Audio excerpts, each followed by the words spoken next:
The curse of the Flying Dutchman. The storm raged over the Cape of Good Hope like a monster unleashed from the depths of hell. Waves crashed against the hull of the doomed ship. The Dutchmen, their ferocity unmatched, each one like a wall of steel threatening to swallow them whole. The howling wind tore at the sails, shrieking in rage at their defiance. Wooden beams creaked under the strain, the ship groaning as salt water lashed across the deck in icy whips. Captain Hendrik Vander Decken stood resolute at the wheel, drenched to the bone, his eyes burning with a defiance that had long since morphed into madness. Clad in a tattered coat that flapped behind him like the wings of a spectre, he battled against nature itself, refusing to yield. Every instinct screamed for him to turn back, to seek shelter from the storm that roared with supernatural fury. But a pride deeper than the ocean's abyss consumed him. "We sail on," he bellowed, his voice nearly eclipsed by the cacophony of the storm. The crew, soaked and trembling, exchanged looks of terror, their hearts pounding in sync with the storm's wrath. "Captain, the sea is angry. We must turn back," cried his first mate, Willem, desperation etched on his face as he stepped forward. Vander Decken's lips curled into a snarl. "I will sail this ship until Judgment Day if I must." His fists tightened around the wheel, a defiance that seemed to summon the tempest itself. In that very moment, the heavens roared, a fork of lightning splitting the sky above. The brutal storm answered his arrogance, surging forth with monstrous waves, and the ship lurched into darkness. The last thing the crew beheld before the abyss swallowed them was their captain, his eyes wide, fear flickering through the madness.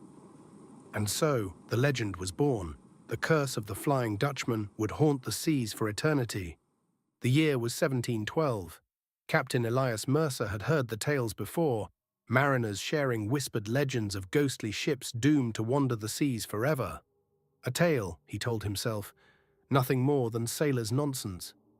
Yet as the Providence glided into a thick, unnatural fog one fateful evening, an unsettling chill crept down his spine, an omen that seemed to echo the truths he wished to dismiss. "Captain!" A frantic voice pierced the haze from the crow's nest. "A ship! Dead ahead!" Mercer squinted into the fog, his heart pounding. A dark shadow loomed, a dreadful vision, with tattered sails billowing as if filled by an invisible wind. The hull of the vessel was blackened, centuries old, and flickering lanterns offered a ghostly glow that sent a shiver coursing through his crew. "By God!" whispered First Mate Reynolds, his voice shaky with fear. "It's her, the Flying Dutchman." Unease rippled amongst the crew, hardened men suddenly paralyzed by trepidation. Resilient souls who had weathered storms and fought battles with courage now clutched their weapons in panic, the glint of steel reflecting the fear in their eyes. "Nonsense," Mercer scoffed, though the tremor in his gut betrayed him. He raised his lantern high, cutting through the fog. "Hail the ship. Identify yourselves." Silence fell, thick and oppressive. Then a low groan of wood and rusted chains echoed around them, and from the depths of the mist, a figure emerged. A captain clad in a tattered coat, gaunt and hollow, with a visage devoid of life. His eyes glowed an unnatural hue, imbued with sorrow that seemed to transcend time itself. "Who are you?" Mercer shouted, forcing a steadiness into his voice that belied his rising dread. The spectre's lips barely moved, yet his voice cut through the night like a dagger. "I am the damned, and so shall you be." As the wind howled and the fog thickened, both ships became entwined in a ghostly embrace, doomed to an unholy rendezvous that would alter their fates forever. The unnatural fog clung to the Providence like a shroud, entangling them in darkness, an impenetrable veil. Mercer barked orders, demanding the crew adjust sails and shift course, but the ship remained ensnared, as if the very ocean conspired to hold them prisoner. Fear gripped the men, whispers of curses swirling like phantoms in the air as unsettling visions filled their minds. "Captain," one sailor whispered, eyes wide with fright. "I saw faces in the mist. Hollow eyes staring at me." "Voices!" yelled another, his voice trembling. "I heard voices calling my name from beneath the waves." Desperation replaced valor as reality twisted into a nightmare. Mercer, seeking understanding of this insidious force, retreated to his cabin, rummaging through a collection of ancient maps and weathered journals. He traced a finger along paths marked with ominous warnings. Uncharted waters whispered of only in fearful tones. If the legends were true, dark places existed where the sea transcended logic and the fabric of time itself unraveled. First Mate Reynolds appeared, his face drawn and pale. "Captain, we need a plan. The men are losing their wits. We can't remain here much longer." Mercer ran a hand through his hair, exhaustion battling with resolve. "We need to decipher what has ensnared us. The Dutchman is not a mere ship. It is bound by something ancient and powerful." Suddenly, a sharp knock on the door startled them both. A young deckhand stepped in, pale as the fog outside, trembling. "Sir, you should see this." On the deck, etched into the wooden planks by an unseen force, were symbols.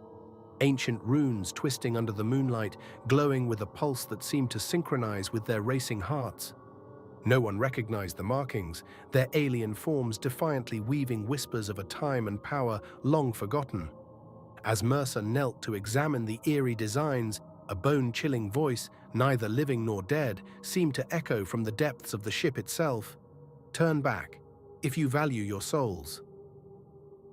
Days passed in the suffocating fog, time becoming an abstract concept, twisting their reality. The once proud crew of the Providence began to unravel, madness clawing at their minds like tendrils of the mist. Shadows danced along the deck, morphing into echoing figures of men lost to time, their hollow moans echoing through the night air. One evening, panic erupted.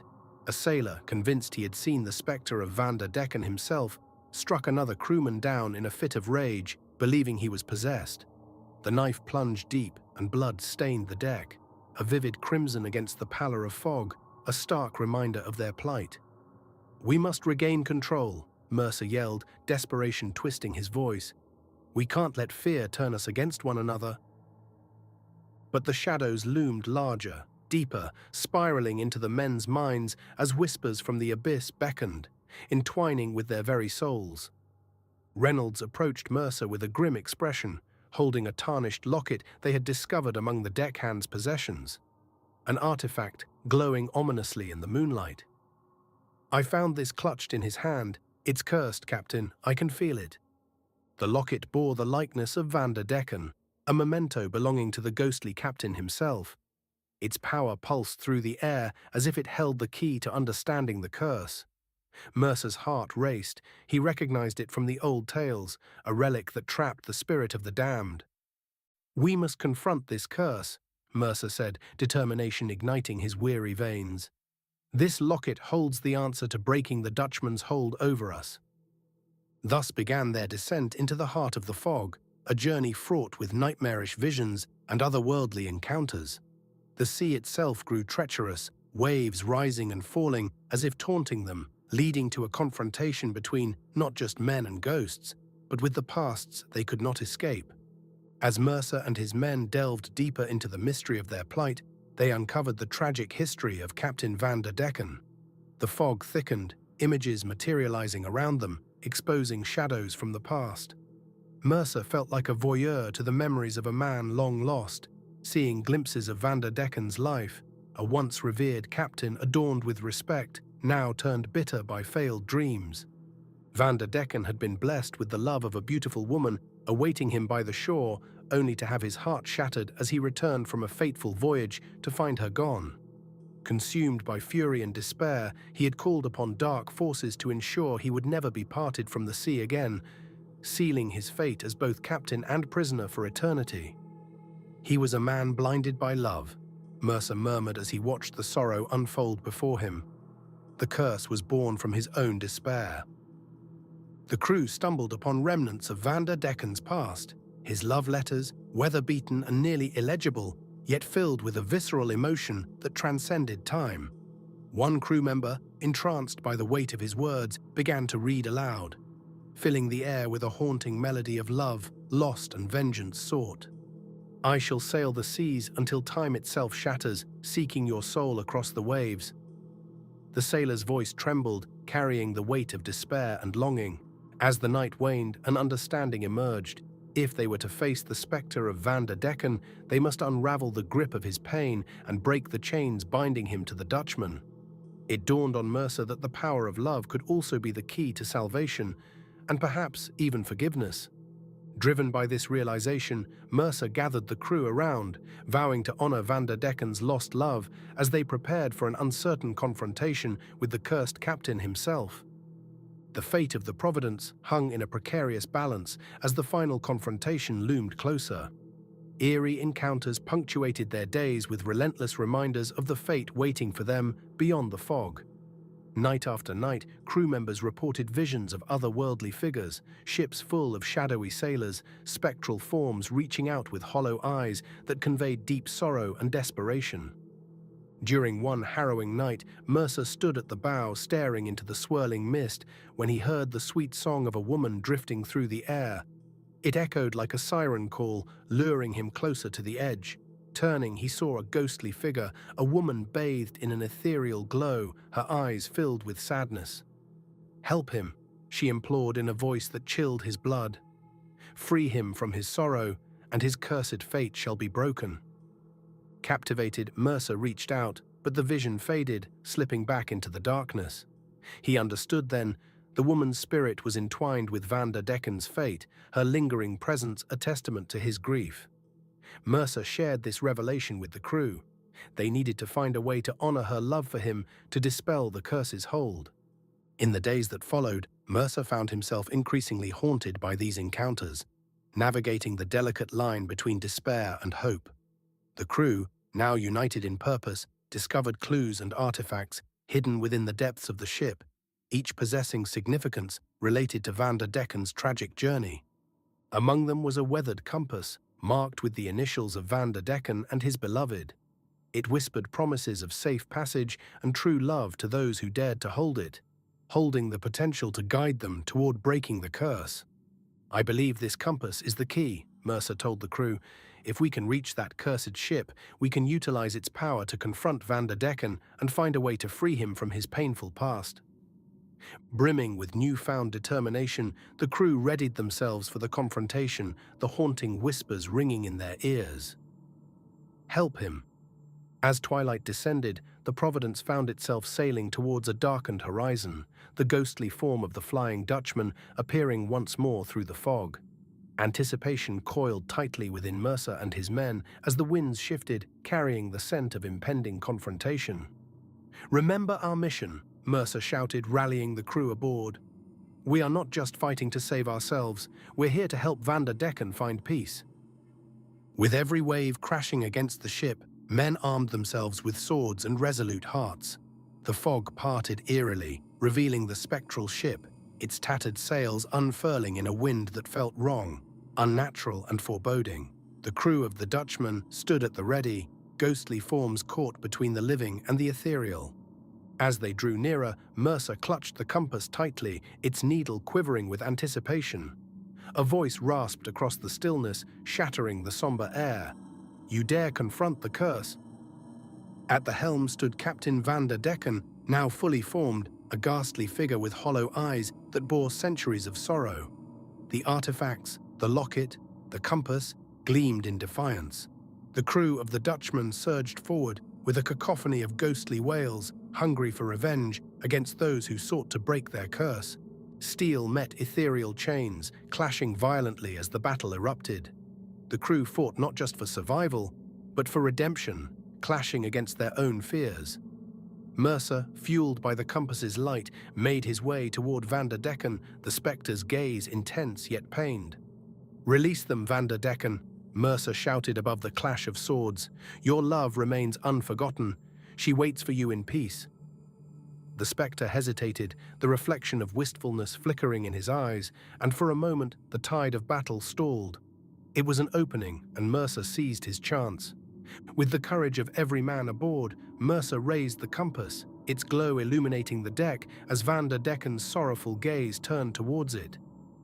"You can choose to end this. Your love, she is with you, but you must let go." Storm clouds rolled overhead, and the wind howled as Vander Decken's anguished cries filled the air. Torn between his rage and his grief, the curse shook around him as the essence of the ship trembled beneath the onslaught. I cannot, he roared, the ghostly crew around him faltering as the pain of lost love washed over him. I am promised to the sea. No, Mercer shouted, voice rising above the cacophony. You can break the chain, join her, embrace the light. At that moment, the compass blazed brighter, engulfing the ship in a radiant glow that pierced the fog. The figures in the mist, the crew of the Dutchman, paused as the binding chains of sorrow began to unravel. The cries of struggle turned to sighs of relief, the air sweetened with hope. As the last of Vander Decken's curse unbound itself, the spectre staggered, and the ghostly forms of his crew vanished into wisps of smoke. The storm that had raged for centuries receded, revealing a calmed sea and a glorious sunrise. Mercer watched as Vander Decken, with tears rolling down his transparent cheeks, made his way toward the light that beckoned him, a shimmering vision of the woman he once loved. Find peace, Hendrik, Mercer called, the victory ringing in his voice. With a grateful nod, Vander Decken stepped into the waiting arms of the light, leaving behind the remnants of his cursed existence. Even with the curse seemingly broken and the echoes of history fading, whispers of the Flying Dutchman persisted through the ages. Some claimed the ship was gone forever, while others swore to have glimpsed its tattered sails slipping into the mist on stormy nights, warning mariners of their fate. Captain Elias Mercer, forever changed by the ordeal, found solace in tales shared by hearth and home, knowing he had played a part in freeing a tormented soul. The compass, now resting in a place of honor on his mantle, served as a reminder that even amidst darkness, love could conquer the deepest despair, and curses could be broken. As he gazed towards the horizon, a shiver coursed through him, a fleeting notion that some legends never die, and some curses never truly end.